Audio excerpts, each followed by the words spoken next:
Olha que honra, olha que honra.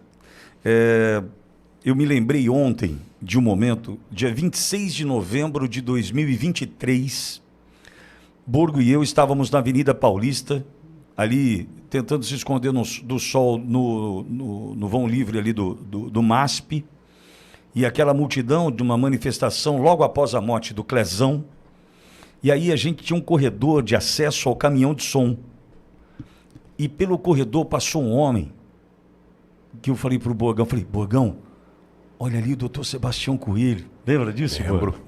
Né? Com admiração. Com uma admiração no coração, né? com uma sensação de que eu estava vendo passar por mim um grande homem. Um grande homem. E aí, de repente, a gente começa a conversar pelo WhatsApp, né? E de repente a gente se conheceu, e de repente esse homem está em Bauru, de repente esse homem está na minha casa, aqui na Ouro Verde, e eu estou tão feliz com isso. Seja bem-vindo, doutor. Obrigado, Pitolli, obrigado, Borgo, né? Olha, às vezes que eu fui a São Paulo, né? Eu vou muito de carro de Brasília a São Paulo, e eu falava para minha esposa assim, vamos dar uma paradinha em Bauru para visitar o Pitolli, o Borgo, nosso vereador federal, né? E aí, mas nunca teve oportunidade. E agora, há uns dias atrás, o Borgo me ligou, falou, desembargador, olha, vamos ter um evento do Partido Novo aqui em Bauru, você não poderia vir? Eu digo, Borgo, vou dar uma olhadinha na agenda. Se der, aí eu confirmo, vou. Amanhã, no sábado, né? Uhum. Ele falou, mas se o senhor... Pô, que pena o senhor chegar, poder ir lá na Ouro Verde e tal. Eu digo, então eu vou chegar na quinta-noite e nós vamos na Ouro Verde. E é longe, né, doutor? Mas longe eu gosto muito de viajar de carro, né? Eu e minha esposa, nós viajamos muito de carro, né? E eu gosto de dirigir. E as estradas de São Paulo são estradas muito boas, não é? Então, e quando entra no estado de São Paulo, que foi o estado que me acolheu quando cheguei de Alagoas, né? Especificamente Santos, morei na capital há muito tempo também. Então, é uma alegria. O Borgo, eu que fico agradecido você ter convidado, né? Encontrar o Pitolli aqui no recanto da resistência, né? Porque aqui vocês fazem um trabalho assim, Pitolli. Talvez você... eu estou aqui em Bauru, interior de São Paulo, você não tem a dimensão da importância da sua voz para o Brasil inteiro. Onde conversa com qualquer pessoa, não importa o nível social, quando começa a falar, não, porque eu vi lá no Pitolli, então a sua voz, entenda, tudo que você fala aqui desse estúdio, ele é reverberado no Brasil inteiro. As pessoas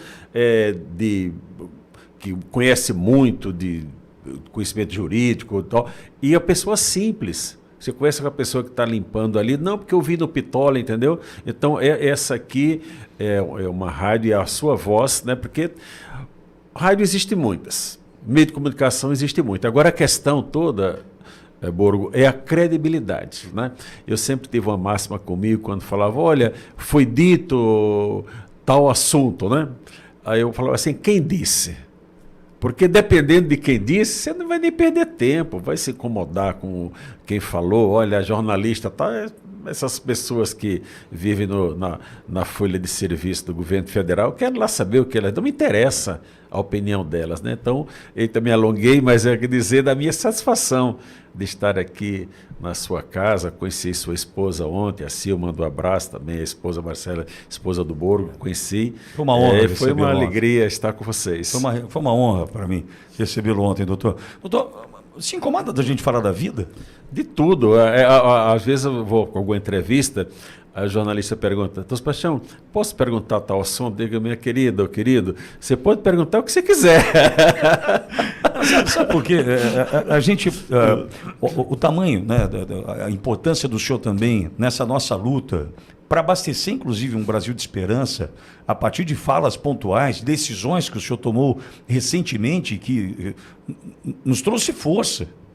Tem alguém com coragem, tem alguém com brio, né?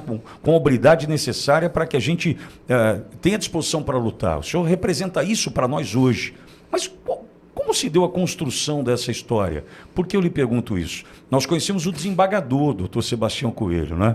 Mas ontem, na conversa, né, em casa, foi um advogado quem viveu no Amapá, quem atravessou por todas as dificuldades em Rondônia, quem passou... Ou seja, tem uma história por trás disso tudo. E as histórias, o senhor sabe disso, as histórias inspiram, né, doutor? O Pitoli, eu nasci em Alagoas, né?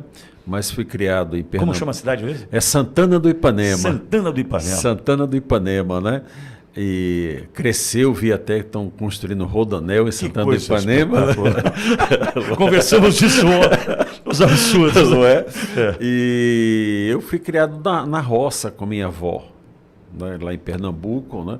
Até os 12 anos. Plantava alguma coisa? Plantava, ajudava meus tios, né?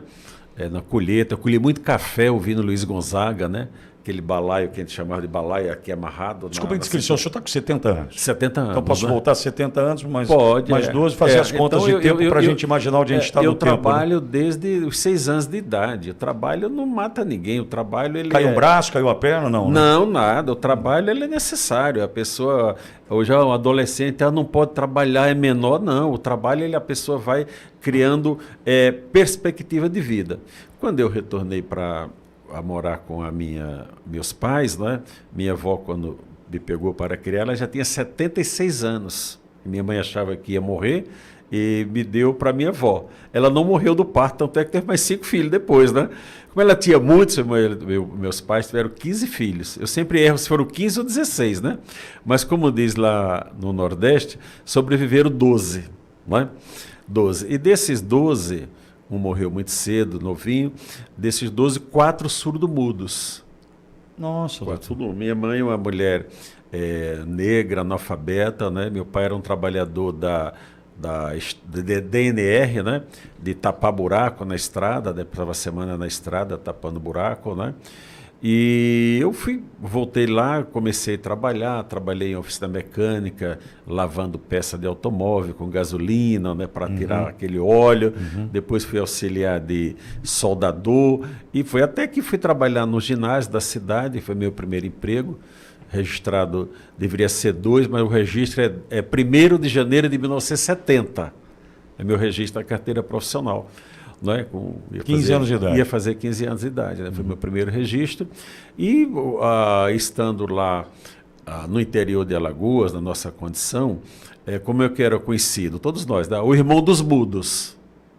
Até tem uma história, 4 irmãos nessa condição. Tem uma história engraçada, né? Eu já juiz em Brasília, depois eu retorno, encontrei com os magistrados de Alagoas, estavam no shopping, lá eu era de associação já. Aí perguntaram assim, Sebastião, você é de qual família você é?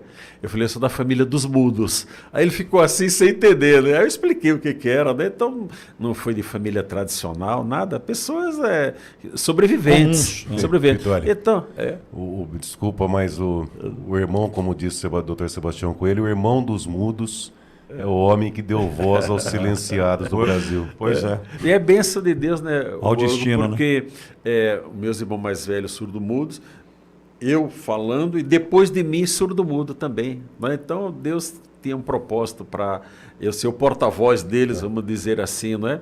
Então, o Pitol, lá no interior, eu sempre tive vontade de estudar. Minha mãe sempre falava, minha avó, meu filho, estude para ser alguém na vida. Sempre falava, tanto minha mãe quanto minha avó. E naquela situação, imagina se eu dissesse, olha, eu quero ser juiz. Alguém dizia, te enxerga, menino, está vendo que tu és ser juiz? Não passava por minha cabeça. E eu decidi em Alagoas ser advogado. Por conta de 3 episódios que aconteceram na minha vida, eu era boy no ginásio, subi uma vitrola, eu fui acusado de ter furtado a vitrola, recebi cartas anônimas, isso marcou profundamente. Outro episódio da minha vida que eu conto, fui buscar um saco de farinha na roça com meu irmão, ele gritou, daquele carro de mão, Borgo, falou assim, olha o carro. Quando eu virei, o carro levou e depois ameaçaram a gente de morte. Depois outro episódio com o juiz da cidade, que era o diretor do ginásio onde eu trabalhava, me chamou lá de manhã e me esculhambou. Eu digo, mas por que eu fiz, né? Eu gostava muito de assistir júri, né? Os policiais... então o direito sempre teve. Os policiais trabalhavam, estudavam à noite no ginásio onde eu trabalhava. Então eles deixavam entrar, mas não tinha proibição de menor entrar, não existe isso. Mas a ideia é que o menor não podia entrar, mas eles faziam vista grossa, né? E eu assistia julgamento, grande julgamento, assisti doutor Heraldo Bulhões, da família dos Bulhões de Alagoas, da minha cidade. Grande advogado, Heraldo, pessoa maravilhosa. Doutor João Ioiô, grandes advogados. Então, com essas coisas que eu passei lá na minha cidade, meu irmão... Até injustiças, né? Sim, eu me considerei muito injustiçado. Sim. Então, eu decidi, e quando nós reclamamos na delegacia, meu irmão falou, olha, contou os fatos, lá hoje eu sei que era um primeiro sargento, né? Ele levantou, quem fez isso com vocês? Aí meu irmão contou, eu quietinho ali, ele falou assim, e vocês querem que eu faça o quê com os donos da cidade? Esse é um assunto que até me emociona quando eu falo, porque de tanta revolta. Aí eu decidi que eu ia ser advogado. E meu pai sempre dizia, meu filho, duas coisas na vida, você não tenha medo de nada e não minta. Duas coisas, meu pai sempre falava, não tenha medo, dentro da simplicidade dele, homem não tem medo. Esse negócio de medo é negócio aí, falava outras coisas, não interessa. Na verdade, homem não pode ter medo de nada. E não minta. Se você fizer alguma coisa errada, assuma que fez. Esse aqui é o grande problema hoje do Brasil, nosso vereador Boru, que as pessoas cometem erros e depois querem se justificar. Não, se você cometeu um erro, você tem que assumir que cometeu o erro e você pode ser desculpado ou não pelo erro que cometeu, né, Borgo? Então eu decidi que ia ser advogado e fui para São Paulo, especificamente para Santos, determinado a ser advogado. Mas também não Mas por que Santos, doutor? Não foi que eu escolhi. O meu irmão surdo-mudo morava em Santos. E ele chegou lá em Alagoas e veio de São Paulo, né? Você vai para o Nordeste, quando chega lá de São Paulo, já pensa que é rico, né? Aí ele pegou minha carteira profissional, perguntou quanto eu ganhava, eu mostrei. Ele pegou, faz no gesto de surdo-mudo, muito pouco, bora para São Paulo, aqui lá. Aí eu me convenci, eu digo, cara, eu queria ser advogado, né? Contei para meu pai, ele falou assim, não, meu filho, vai estar em Maceió. Eu digo, meu pai, eu me sustento, porque eu recebo, tinha meu salário registrado, né? Uhum. Isso foi no final de 70, iníciozinho de 73.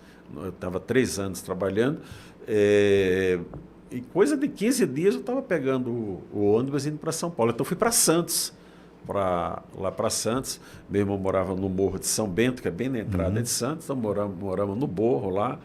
Naquele momento ele estava passando, enfim. E eu fui auxiliar de pintor, que ele era pintor, né? Eu não sei, um dia eu vou encontrar essa foto. Eu tenho uma foto, com um macacão amarelo e atrás escrito em vermelho, Tintas Ipiranga. Era uma coisa antiga, né? Então tinha um macacão, sim. Até quando meu irmão me arrumou um emprego, né? E dali para frente, aí a vida, Deus foi abençoando. E onde estuda Direito? Onde o curso de Direito é? Eu fiz na Faculdade Católica de Santos, né? Só existia a Católica, sim, ali na Conselheiro Nébias, Conselheiro, né? Aí eu conheci minha esposa fazendo cursinho, né? Nós fizemos um cursinho na própria faculdade, onde os estudantes de Direito, os veteranos, eles deram o cursinho. E nós fizemos aquele cursinho de 1 mês e meio, mais ou menos, foi de outubro exatamente, tem 50 anos que eu conheço minha esposa. Então, fez aquele curso, em dezembro o vestibular, e nós passamos. E aí comecei a caminhada no Direito, depois de muito tempo advogando, né? Eu fui morar no Amapá, enfim. O pessoal pergunta, você era militar que rodou tanto? Então, esse rodar foi na advocacia? Na advocacia. Não foi concursado? Não. Eu fiz o exame de ordem da OAB em São Paulo. E o estado de Rondônia estava começando, 82. Ok. 82. Vilhena, Porto Velho. Vilhena e tal. E no final de ano, uma revista Cláudia. Minha mulher comprou a revista e falou, olha, tem uma reportagem de Rondônia. E nossa filha mais velha, sempre problema assim de asma e tudo. E o médico falava, olha, você tem que sair da poluição de São Paulo. Não é? Nós vimos aquela reportagem, olhamos um para o outro. Falando coisa de jovem, né? Eu casei com 22 anos, ela com 20, né? A gente podia morar num lugar desse, né? Pois é, vamos. Aí fomos para Rondônia. Então, morei o ano de 82, todo em Rondônia. Aí já peguei minha carteira da UAB em Rondônia, mas eu fiz o exame em São Paulo.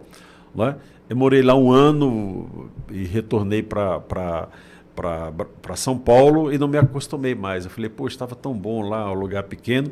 E tinha um juiz de lá de Rondônia, que ele não optou, era território antes, não optou em ficar no estado. Preferiu continuar no Distrito Federal e territórios, e ele me falava muito do Amapá. Falava, Sebastião, fizemos uma amizade até hoje, né?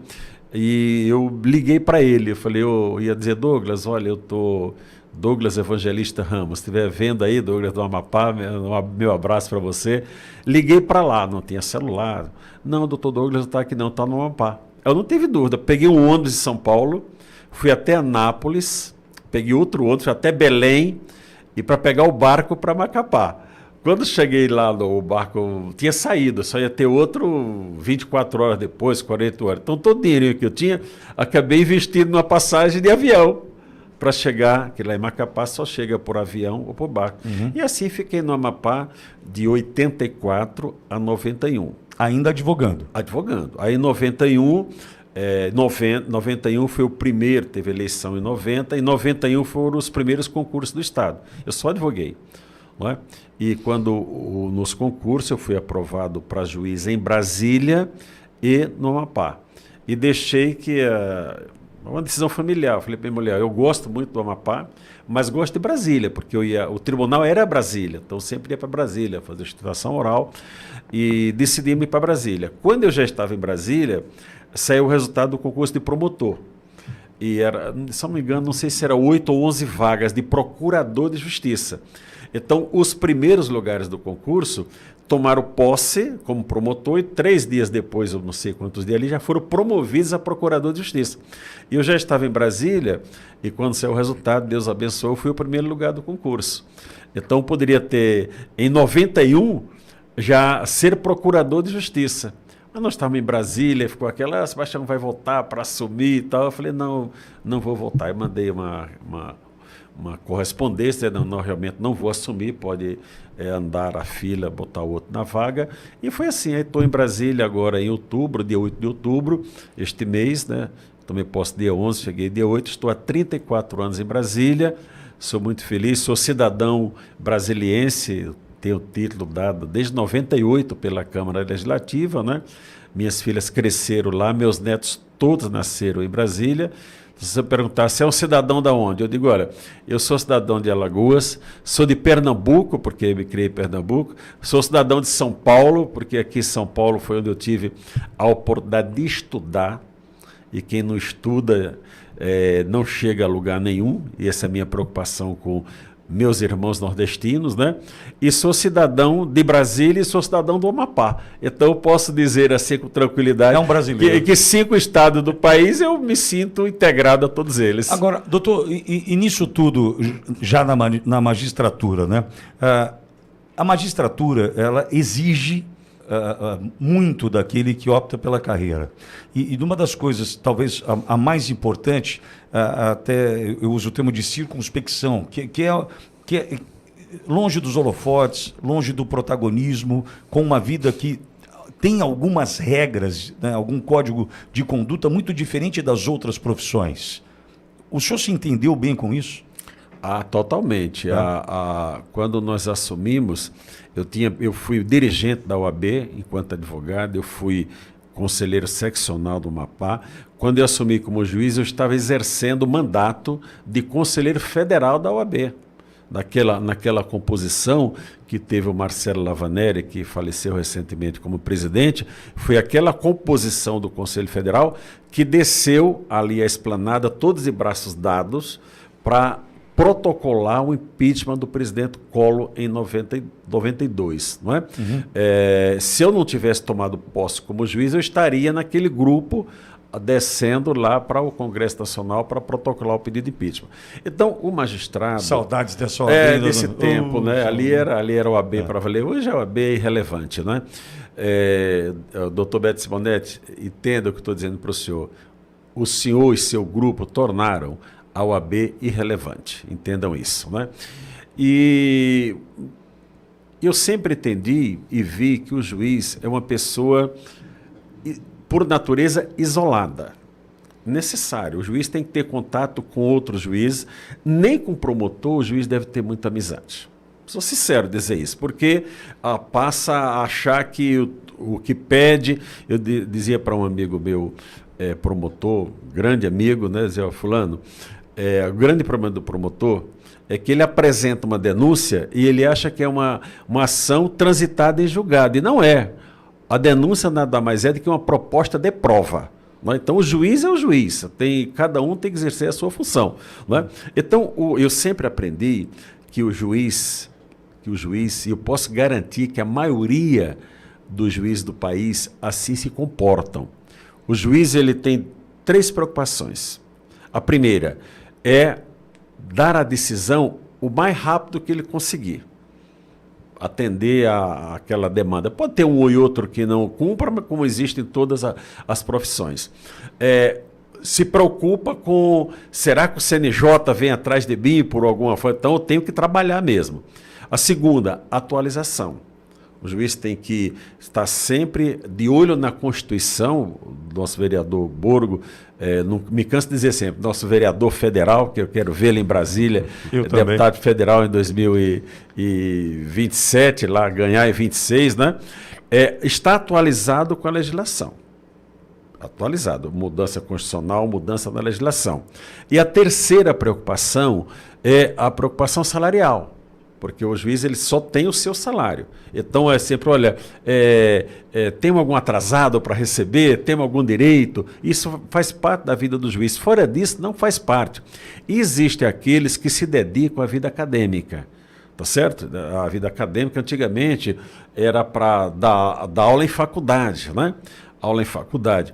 De uns anos para cá houve essa questão de internet, então existem magistrados que tem cursinhos, dão aula em cursinhos, né? Orientam pelo YouTube, né? Mas a vida do juiz básica é essa, cumprir no menor prazo possível questão de justiça ou injustiça depende de cada pessoa, né? Duas partes no processo, um acha que é justo, acha que não é justo, né? Então, e às vezes os dois acham que não é justo, né? Faz parte, né? Então cuidar, o zelo pelo trabalho, a atualização legislativa e cuidar da sua remuneração. Fora disso, o juiz não tem qualquer outra anseio. E esperar o seu tempo de aposentadoria, que via de regra só sai no último prazo. Trabalha até o último dia. E isolado. Isolado. Como característica também. Então, olha, deixa eu te falar uma coisa para você. Eu fui juiz por 30 anos, 11 meses e 5 dias, entre juiz e desembargador. Estive 2 vezes no Tribunal Eleitoral como juiz, estive no Tribunal Eleitoral, na composição do Tribunal Eleitoral, e estive no Tribunal Eleitoral como desembargador. Então, fui 2 vezes para o Tribunal Eleitoral. Em 31 anos de magistratura, quase, Pitoli, eu fui 2 vezes à Casa de Advogados. 2 vezes. Uma, porque um colega que prestou concurso comigo no Amapá foi para Brasília, ele era de Brasília, e, olha, eu vou fazer um churrasco do meu cunhado. E acabou que não foi no cunhado, foi na casa de um advogado, que era tudo amigos. Lá tinha 10 pessoas, era 3 famílias. A primeira vez. E a segunda, há 10 anos atrás, o advogado Josafá Francisco dos Santos, com quem eu convivi com ele na composição do Tribunal Eleitoral quando eu era juiz, ele foi nomeado desembargador pelo 5º Constitucional da OAB. E o presidente da OAB, à época, fez um jantar de homenagem para ele, né? Olha, um advogado chegou a desembargador, e eu fui convidado para esse jantar, porque o advogado, para chegar ao tribunal, ele passa primeiro pelo crivo dos desembargadores, que a OAB manda a lista 6, e o tribunal escolhe 3. Então, eu fui convidado. E nesse jantar, inclusive, tinha um ministro do STF, que eu não vou citar o nome dele, até para não dar moral para ele, que ele não merece, né? Sim. Entendeu? Então, veja, fora disso, às vezes que eu compareci em algum evento, era evento de posses. Posse do ministro no Supremo. Aí sempre tinha um evento, um jantar de adesão, né? Ou as associações pagavam também.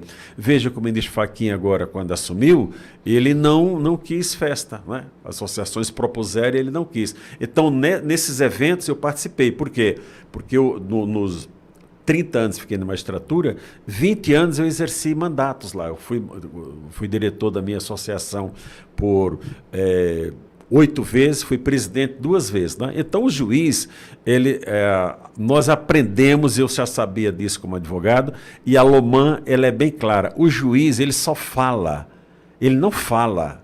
O juiz só decide na hora que está toda a prova na sua mão e ele decide. O juiz não fala. A única conversa do juiz, primeira instância, é quando ele interroga alguém. Ele está na audiência, aí ele tem uma fala interatividade necessária. Sim. Agora, o juiz não dá palpite em processo, nem dele, nem de ninguém. Então, eu vou usar uma expressão que é forte, mas essa avacalhação que virou por conta dessa falatório interminável de ministro do Supremo Tribunal Federal, eles interferem na paz do país. Porque é uma questão que ainda vão julgar, eles já se acham no direito de opinar politicamente. Isso não faz parte do dia a dia da magistratura nacional. São 18 mil juízes em atividade, tá certo? Os que estão trabalhando, tirando os aposentados. Mas o que conta são os que estão em atividade. Sim. Não é próprio, o juiz não pode se manifestar. Então, a imagem que a população tem do judiciário hoje, negativa, é por conta dos ministros do Supremo Tribunal Federal, que são militantes políticos. O problema, e vejo um outro problema, doutor, que é o seguinte: tem quem repudia tal atitude e tem quem se inspira em tal atitude. Exatamente, porque o mal, Pittoli, o mal ele também inspira. Quando a pessoa faz o bem, outros querem seguir o exemplo daquela pessoa, mas o mal também inspira. Hoje nós já temos filhotes de Alexandre de Moraes pelo Brasil. Bom, não tenha dúvida. Tá certo? Então, olha, o fulano está fazendo isso, eu também vou fazer. O Supremo, outro dia, disse lá que não era necessário o advogado, uma situação específica, e sair para esse exemplo ser acatado por magistrado de primeira instância, evidente, é uma minoria, mas tem. Tem, inspira. Inspira. Já vou perguntar para o doutor Sebastião Coelho, fazer uma pausa rápida para tomar uma água aqui, doutor Sebastião, e eu vou falar sobre a aposentadoria do senhor, a forma como se deu, que acho que é importante, a gente já entra nessa nova fase da vida de quem achou que fosse descansar, está trabalhando mais do que nunca. Doutor, a aposentadoria do senhor veio no momento, setembro de 2022, Sim. Né? Veio no momento onde o Brasil estava vivendo uma ebulição, estava ali tentando entender, né, a injustiça que já vinha sendo cometida até por conta de inquérito de fake news. Porque, doutor, eu vou lhe dizer, eu estou no microfone já faz bastante tempo. Quando a gente teve que começar a se autocensurar, foi um momento tão difícil para nós, porque aquela história da capa da revista Cruzoé, do amigo de meu pai, se uma reportagem investigativa séria, né, trouxe tudo isso à tona, né, a vontade de perseguir, a vontade de censurar, a vontade de calar, aquilo ali trouxe para nós muita insegurança, medo para muitos, medo inclusive diante da novidade que se colocava, né? E agora, como eu vou agir? Se uma revista foi tratada dessa forma e nós aqui? Então, diante disso tudo, o Brasil estava tentando se entender com as arbitrariedades, enfim.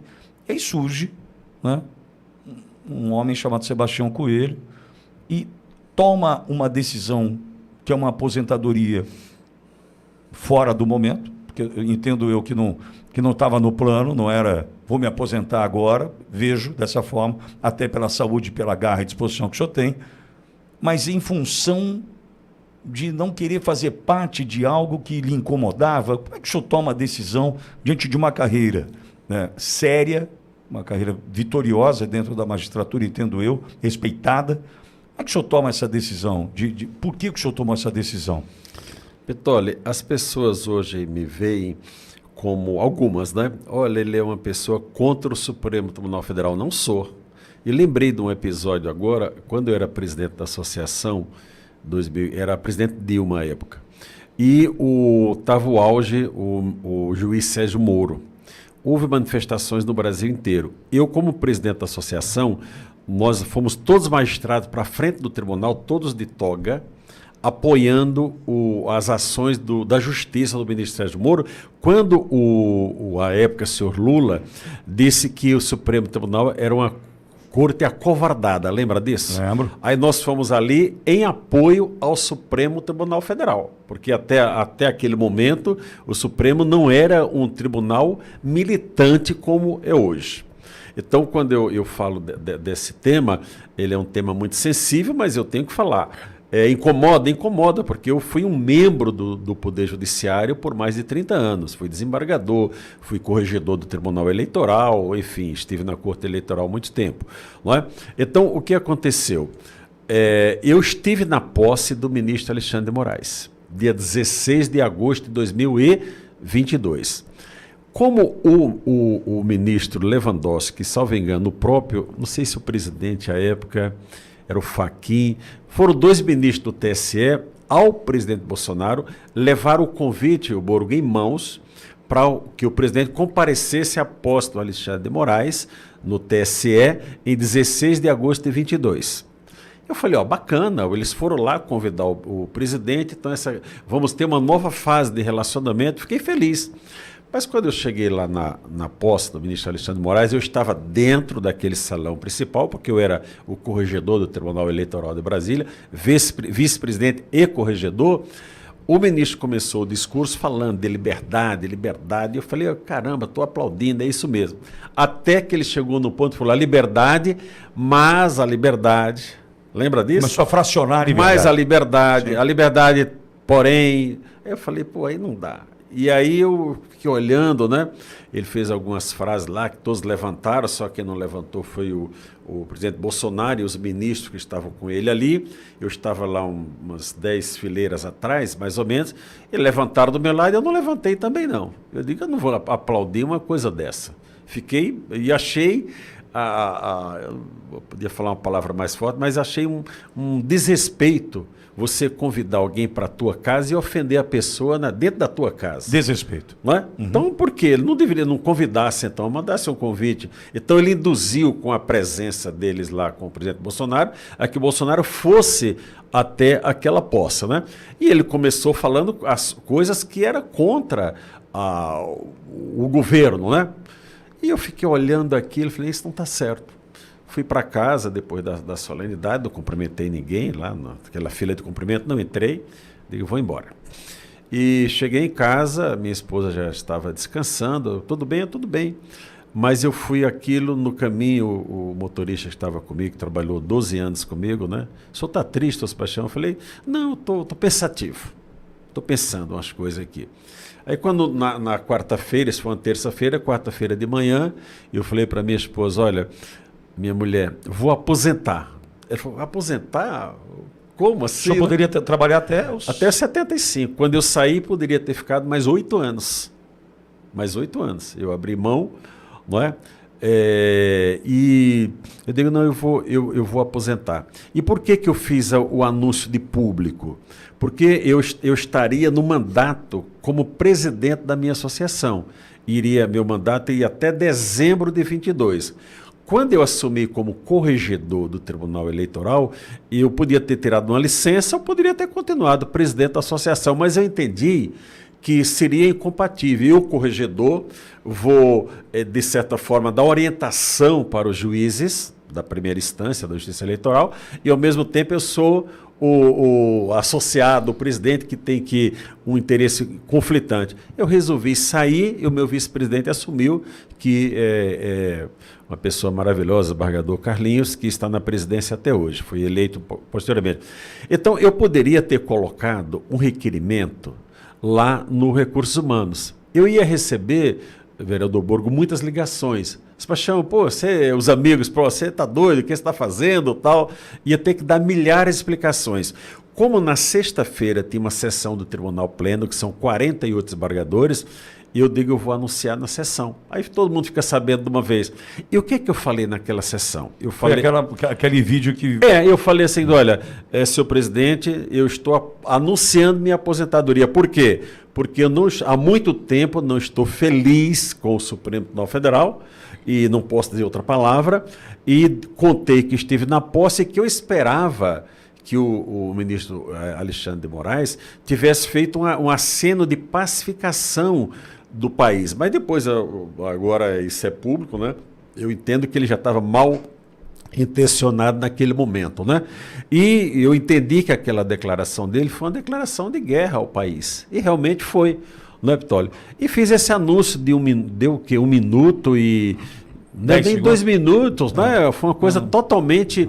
A comunicação não foi improviso, mas o que eu falei foi improviso total ali na hora. Falei aquelas palavras que poderiam ser outras, não é? E eu disse, olha, eu vou, enquanto eu estiver aqui, eu vou cumprir a Constituição, as leis e as decisões judiciais, mas não vou cumprir falas de ministros, seja em rede social e tal, de qualquer ministro, evidentemente. O magistrado não pode cumprir orientação que é dada ao ministro do Supremo. Olha, magistrados, recomendo que façam isso, que eu sou o presidente do CNJ.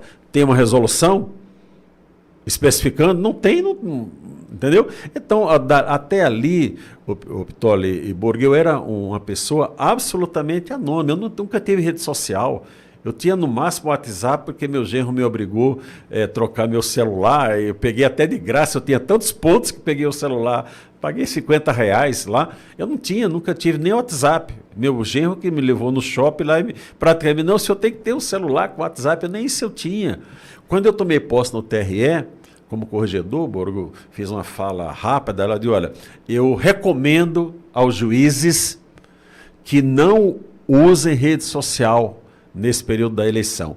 Juiz não é artista, juiz não é influência para estar em rede social. Não tinha. Eu aposentei, eu fui ter uma rede social, eu aposentei dia 16 de setembro de 22, eu fui ter o Instagram em final de março de 23. Eu nunca mexi com rede social, né? E surge por uma necessidade, o senhor me contou. Uma necessidade, porque eu ia fazer uma entrevista com um militar, inclusive, que tinha um blog, né? E ele disse, Sebastião, vai ser pelo Instagram. Eu falei, mas não, Instagram, não tinha, nunca tive, como é que é? Facebook. Orkut, não tinha isso? Tinha. Orkut, eu vi falar que tinha Orkut, Facebook, eu nunca tive nada disso. E acho que o juiz não tem que ter mesmo, não. Entendeu? Ter um Instagram privado para se comunicar com os seus amigos, aí tudo bem, né? Mas vida pública não pode ter, o juiz não pode ter. Então, até aquele 19 de agosto de 22, eu era conhecido do meio jurídico lá de Brasília, dos advogados que o tribunal, 30 anos ali, evidente que conhecia todo o meio jurídico de Brasília, né? Mas a população não tinha conhecimento nenhum. Agora, a partir dali, o meu nome ficou público, né? E a vida levou a esses lamentáveis armados eventos do 8 de janeiro, né? E eu me engajei nessa luta, né? Eu sou engajado nessa luta do 8 de janeiro. Mas essa fala do senhor antecede o 8 de janeiro. Não. E, né, aconteceu em 19 de setembro. 19 de agosto. 19 de agosto de 2022. Não tinha eleição, não tinha quem ganharia, não tinha tido primeiro turno, não tinha tido nada. E eu aposentei, Pitoli, eu conheço as pessoas de Brasília, conheço os políticos todos, né, de Brasília, né? E até fora de Brasília, por conta da minha atuação como dirigente associativo. Eu poderia ter apoiado um candidato? Não, o máximo que eu fiz, que aconteceu, o senador Isalci, que era deputado federal, conversando um dia com ele, falou, Sebastião, sempre ajudei tanto a magistratura. Ajudou no seguinte sentido, tem uma demanda lá, uma lei, olha, essa lei aqui é boa, vamos aqui, tá? Você podia me dar uma força lá? Eu digo, Isalci, o que eu posso fazer? Se eu gravar um vídeo, você divulga o pessoal? Eu digo, divulgo. Aí ele gravou um videozinho assim, a magistratura DF, sempre estive junto e tal, e eu botei no meu grupo de WhatsApp. Nada mais do que isso, não é? Então não dei nenhuma palavra nem por reeleição do presidente Bolsonaro, nem de nada. No primeiro dia que eu aposentei, eu estou falando, pessoal, sempre o vereador Borgo, porque é o nosso vereador, futuro deputado federal do estado de São Paulo lá, então estou sempre deixar a população de Bauru e região e do estado de São Paulo avisada. Em 2026, pré-candidatura do Borgo já tá no ar já. Ele não está falando nada não, mas eu estou falando, né? Então, não é? Então, quando eu aposentei, eu não fui atrás de absolutamente nada. Eu fiquei quieto. Mas essa posição do senhor já o colocou de um lado diferente do Alexandre de Moraes. Sim, inevitavelmente. Aí eu vejo que eu ia te dizer. Uma jornalista, que eu não vou citar o nome também, ela era de uma emissora, foi demitida, foi para outra, foi demitida de novo, agora está no outro canto aí, né? Acho que a gente ela pegou, eu mostrei ela botou assim: o desembargador bolsonarista Sebastião Coelho pediu aposentadoria. Desembargador bolsonarista, eu nunca dei uma palavra sobre isso, nunca. Eu conheci o presidente Bolsonaro, como eu fui juiz da auditoria militar, né? E tinha um deputado aqui de São Paulo chamado Hélio Bicudo, do PT, um baixinho chato pra caramba, inteligente, bom de conversar com ele, respeitoso, não era... uma esquerda honesta, digamos assim, ele não era do agressivo, ponto de vista, né? Ele contra-argumentava. Então, ele era contra a justiça militar e contra os militares, né? Então, eu, como da auditoria militar, fui da associação também, nós dialogávamos muito em posições contrárias, né? Então, dessa época toda aí, ela vai e diz: olha, o bolsonarista, eu poderia, depois que aposentei, até agora eu vou fazer uma visita para o presidente Bolsonaro. A única vez que eu falei com o Bolsonaro, foi em 2019, no evento na Embaixada de Israel, né? Eu estava lá eu estava no Povo ali, onde tem a corda ali. Quando o presidente passou, ele passa cumprimentando todo mundo, né? Aí quando ele passou, fui batendo no braço, do jeito do Bolsonaro, batendo no braço do mundo. Quando ele bateu em mim, eu falei alguma coisa para ele, ele deu um passo para trás e voltou. Desembargador Sebastião. Aí eu falei, deu uma palavra que eu nem lembro o que também. Ele falou: fala com fulano, vai me visitar. Lá ele deu o nome de um amigo comum, vai me visitar. E eu nunca tentei essa visita, porque eu entendi o seguinte: eu sou magistrado. Se eu for lá com o presidente, embora eu o conhecesse desde quando eu fui para a auditoria militar em 95, né? Embora eu o conhecesse, eu não tive o atrevimento de dizer: não, vou lá para conhecer o presidente. Talvez tenha sido alguma falha minha, até uma retração minha. Né, presidente? Podia ter tomado uma tubaína com o senhor, né? Mas não vai faltar oportunidade. Então não tive nada. Como eu saí fazendo aquela fala de que não concordava, eu falei: eu vou sair porque eu não quero participar disso. E eu fiz muito bem ter saído, porque eu como corregedor do TRE, eu jamais iria dar certas orientações para os juízes. Eles iam olhar para mim e dizer: pera um pouquinho, Sebastião foi nosso amigo, dirigente, com essa conduta, agora está no cargo de corregedor e mudou. E eu disse: eu não quero participar disso, e saí. E a partir daí, a vida me colocou numa posição que, se você olhar sem ser um olhar atento e isento, me coloca às vezes como, entre aspas, adversário do Supremo Tribunal Federal. E eu não sou. Eu sou adversário ferrenho de alguns ministros, das atitudes de alguns ministros enquanto magistrado. E aí me lembro do ensinamento do pai do senhor: não tenha medo, né? Não tenha medo. Aí não tem. Essa possibilidade de me intimidar é zero possibilidade. Não tem. Eu estou aqui, eu sou cristão evangélico, eu sei que a minha vida está nas mãos de Deus, né? O certo é que eu estou aqui. Se eu vou sair dessa porta, pertence a Deus, não pertence a mim. Não é? Então, vai ser certo, isso vai acontecer? Não. Isso daí nós temos que viver cada momento da nossa vida, projetar como se fosse viver 200 anos, mas preparado para que hoje possa ser o último dia da nossa vida. E exatamente nesse ponto. Então não tem um planejamento. O que aconteceu com o senhor depois da aposentadoria, né, e essa notoriedade que o senhor ganha do ponto de vista na defesa, né, dessa liberdade que a gente perdeu, né, diante das arbitrariedades, isso não teve um planejamento? Não, Pitoli, olha só, quando aposenta o magistrado, ele por 3 anos fica na chamada quarentena, está na Constituição. Ele não pode fazer nada no tribunal onde ele trabalhou. Então, por 3 anos, embora eu tivesse sido advogado antes, eu não poderia fazer, como eu não fiz, impedimento, qualquer causa no Tribunal de Justiça de Brasília, onde eu tinha o conhecimento jurídico. Matéria de direito penal e de direito civil. Nunca mexi com tributário, essas coisas da Justiça Federal, nunca mexi com isso, né? Então, eu eu tenho uma casa em Caldas Novas, que eu digo, olha, quando eu aposentar, eu vou morar em Caldas Novas, que a Brasília, Caldas Novas dá 310 quilômetros, 320, depende, é como Bauru, São Paulo, né? Capital. Então, esse era o planejamento.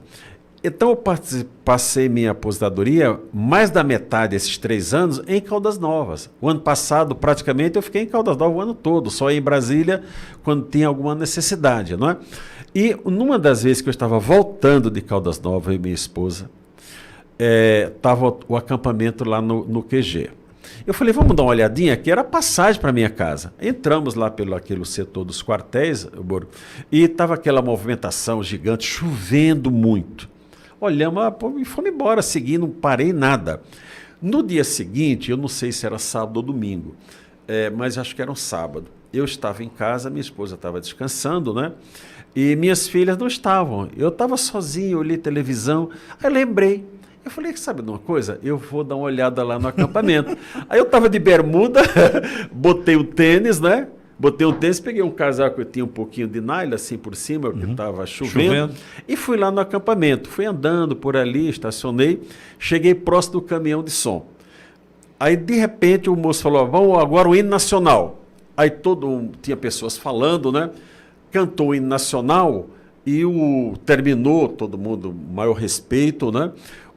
A pessoa que comandava lá o trio chamou mais alguém para falar. Eu disse, acho que eu vou pedir para falar também. Aí eu falei, pode falar? Aí uma pessoa anotou, deixa eu ir lá ver lá em cima se pode falar.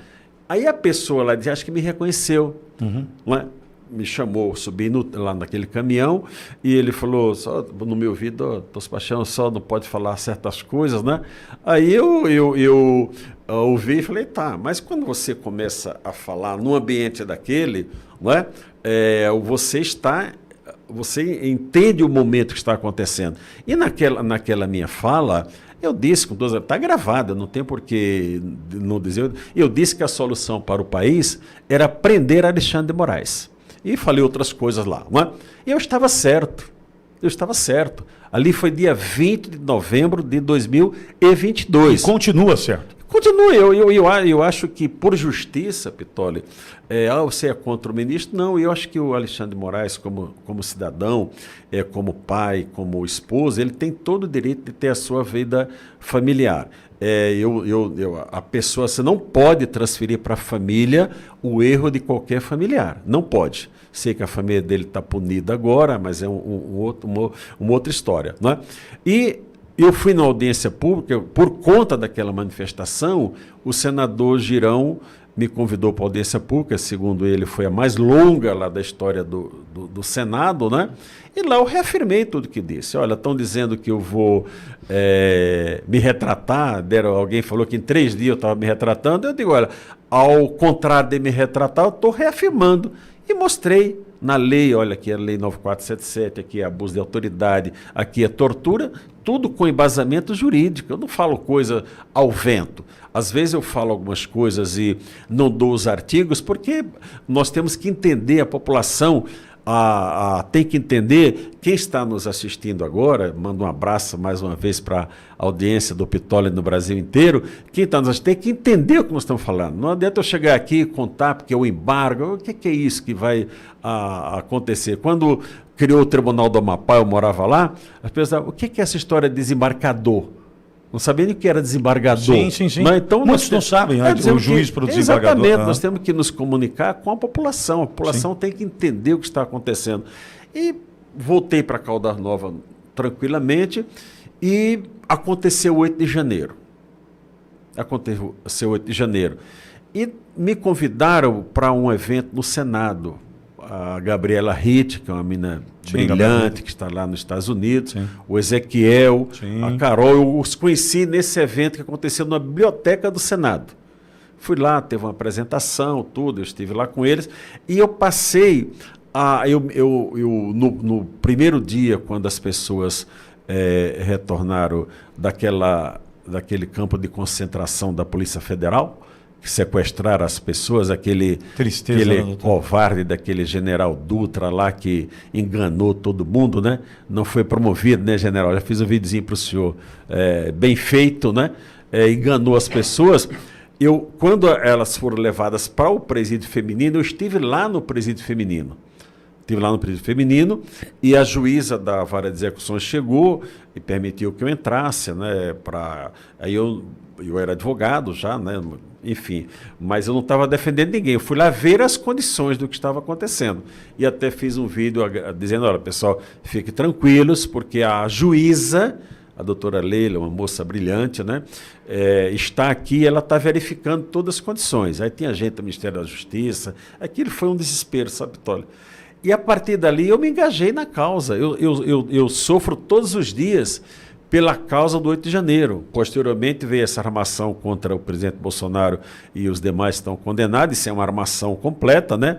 Por conta desse moço que não teve a fibra, como diz a canção militar, fibra de herói, esse tenente-coronel Cid, né? Que o senhor é responsável pela desgraça de tanta gente com uma mentira. Tenho pena nenhuma do senhor. Então, a pessoa não gosta de falar isso. Eu sou direto das minhas coisas. Também. Não é verdade, Vitório? Então, eu passei a me engajar nas causas do 8 de janeiro, por ver o sofrimento daquelas pessoas. E quando aproximou o primeiro julgamento do 8 de janeiro, eu recebi uma ligação dizendo, desembargador, o senhor não quer fazer a primeira sustentação? A hora eu digo, não, eu não sou advogado, eu estou na militância, vamos dizer assim, no apoio, mas eu não era advogado de ninguém especificamente, né? Aí, conversando, foram colocados os motivos, eu digo, não, se a advogada concordar, ele falou, não, já concordou. Aí eu conversei com a doutora Juliana, né? Ela falou, não, pastor, o senhor faz tal. Eu digo, não, Juliana, você está no processo desde o começo, nós vamos dividir. Eu faço uma parte inicial que vai eu esperava que pudesse beneficiar a todos, porque eu fui alegar lá a incompetência do juízo, né? É incompetente o Supremo Tribunal Federal, bati muito disso, infelizmente só 2 ministros concordaram com a tese, foi o ministro Cássio Nunes Marques e André Mendonça, os outros demais todos disseram, não, é aqui no Supremo, né? Agora o ministro Fux está arrependido disso, né? Já confessou que está arrependido, né? E ficou lá no Supremo, não houve um êxito naquela causa. A doutora Juliana fez uma parte da defesa, né, das testemunhas, e eu voltei para a parte final.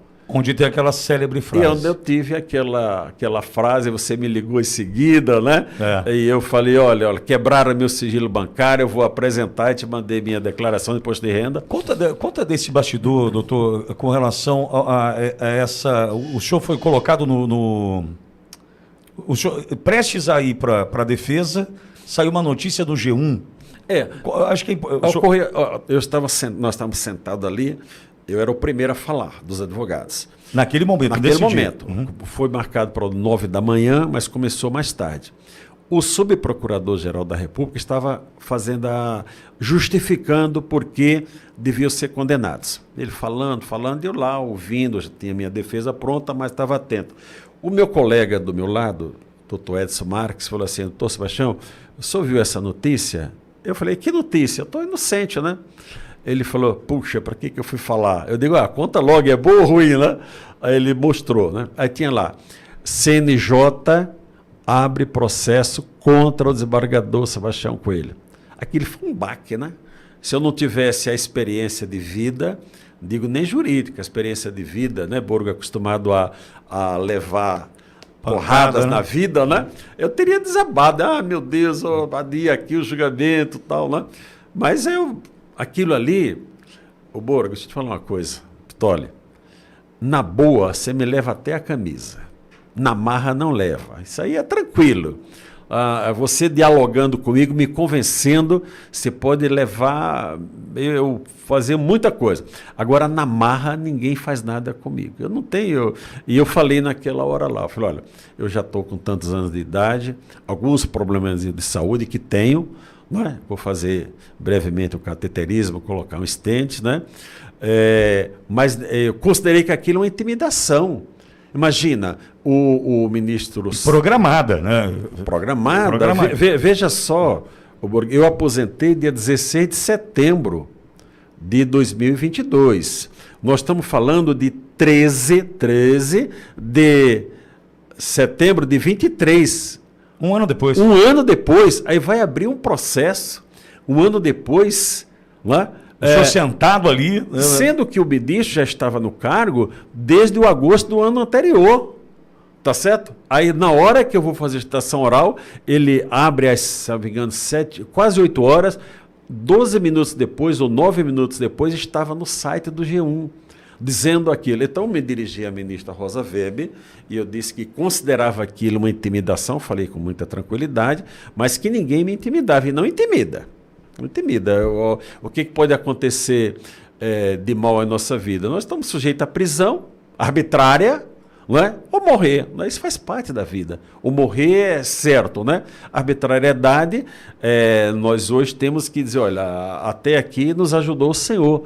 Nós não estamos por as coisas que eu defendo, você defende, o Borgo defende, né? Todos nós estamos sujeitos a um arbítrio, né?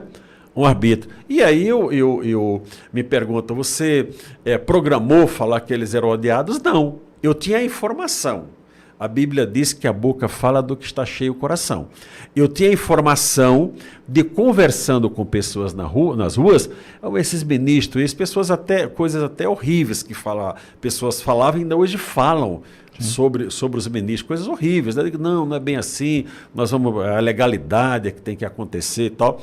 Então, quando eu disse que eles eram odiados, né, eu estava transmitindo o que eu tinha ouvido muitas vezes. Eu tenho ódio desses caras, esses caras estão fazendo isso, entendeu?